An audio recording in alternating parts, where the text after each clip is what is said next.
Baie welkom vandag. Ons is nog steeds in die lenttyd en ons dink oor die tyd van Jesus in die 40 dae voor die Paasfees. Toe ek groot geword het, het meeste erwe agter 'n vrugteboord gehad.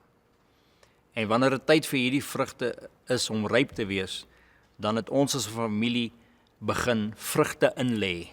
Miskien kom jy uit 'n tyd dat jy dit onthou het. En dan is dit 'n gekook en 'n canfruit-bottel en verpakking van 'n aard wat 'n kind nie geniet het nie. Een van my werke was, ek moes die lemoene rasper. Miskien het jy dit ook gedoen.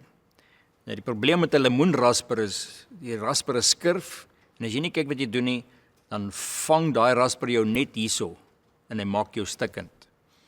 En ek het gou geleer, by die tweede lemoen moet jy jou vingers stikkend skaaf, want dan hoef jy nie verder te skaaf en verder te rasper nie. Maar wat lekker is van om daai vrugte in te lê is, wanneer die tyd kom wanneer jy daai bottel oopmaak, dan is dit baie, baie lekker.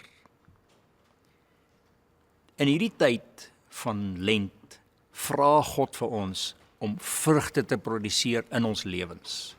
En die Bybel verwys na dit as die vrug van die Gees. Dis die vrug van dit wat binne is. Een van daardie vrugte, wat ons vandag na kyk, is die vrug van nederigheid. Nou, hoe lyk 'n vrug van nederigheid? Wat sou by jou opkom as ek dit sê? Hoe lyk 'n nederige vrug? Jy sien, dadelik begin baie mense 'n stryd in hulle self, want nederigheid is nie gelyk aan minderwaardigheid nie. Nederigheid is nie om myself onder almal te stel en te sê ek is die minste van almal nie. Want ons het ook 'n trots, ons het ook 'n eie ek wat sê wie ek is. Jesus vertel vir ons 'n mooi gelykenis. En ek gaan vir u saam lees. Ons lees dit in Lukas 18 vanaf vers 11. Die Fariseërs het toe begin bid. God, ek sê vir u dankie dat ek nie 'n slegte mens is nie. Kyk net, ek steel nie ander mense se goed nie, ek lieg nie en ek bedrieg nie. Ek slaap ook nie rond nie. Ja, ek is ook nie soos hierdie groot sondaar, hierdie tollenaar wat hier langs my staan nie. O ja, kyk net wat doen ek alles. Ek vas 2 keer 'n week en ek gee ook 1/10 van elke sent wat ek verdien. Die tollenaar het daar eenkant gestaan. Hy het so skaam gekry oor al sy sondes, dat hy nie eens wou opkyk nie. Hy het sy kop laat sak, met sy hand op sy bors geslaan en gesê, God, ek is 'n sondaar, help my, wees my genadig. En Jesus sê, die tollenaar se gebed was dadelik gehoor. In hierdie gelykenis wat Jesus vir ons vertel, sien ons hierdie twee mense. Die een ou is 'n vreeslike godsdienstige ou. Hy leef goed, hy leef reg. Hy doen niks wat verkeerd is nie. Hy jaag nie vrouens nie. Hy doen eerlike besigheid en hy betaal sy tiende en hy bid en hy vas. En die mense van die oog af kyk en sê, maar dis 'n wonderlike man. En dan het jy hierdie tollenaar, hy's 'n afperser. Hy's 'n ou wat geld steel. Hy's 'n ou wat mense manipuleer om geld uit te kry. En hy was nie 'n goeie ou nie. En hierdie twee manne gaan kerk toe. En hulle kom om te bid. En die een ou staan voor die Here en hy sê, dankie dat ek so 'n goeie mens is. U het my gehelp. En die ander ou sê, Here, ek is 'n slegte ou, vergewe my.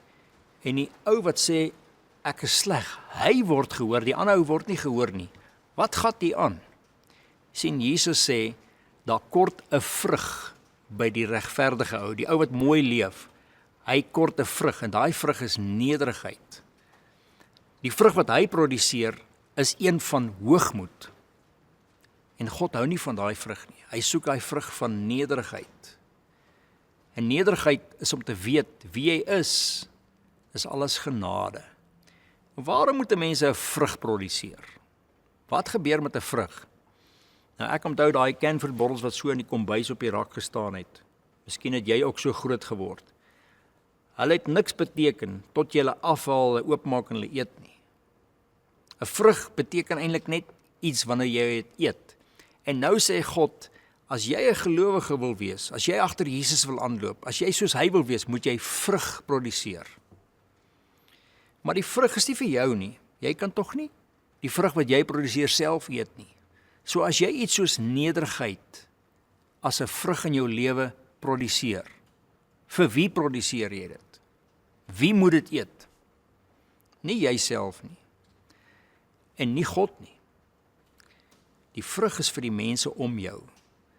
En daarom leer die Bybel, as hulle Jesus in jou sien, as hulle die vrugte eet van jou nederigheid, met ander woorde, jy is nie hoogmoedig nie, jy kyk op niemand neer nie, jy is wie jy is en jy is trots daarop, maar jy maak nie jouself beter as enigiemand anders nie. Daardie nederigheid is soos 'n vrug wat lekker is vir mense om te eet.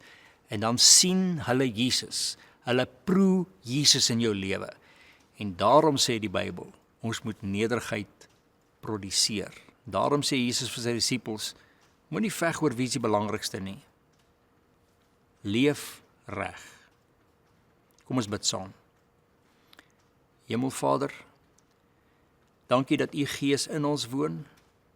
Help ons om die vrugte te produseer vir die mense om ons, dat hulle ook Jesus in ons kan sien.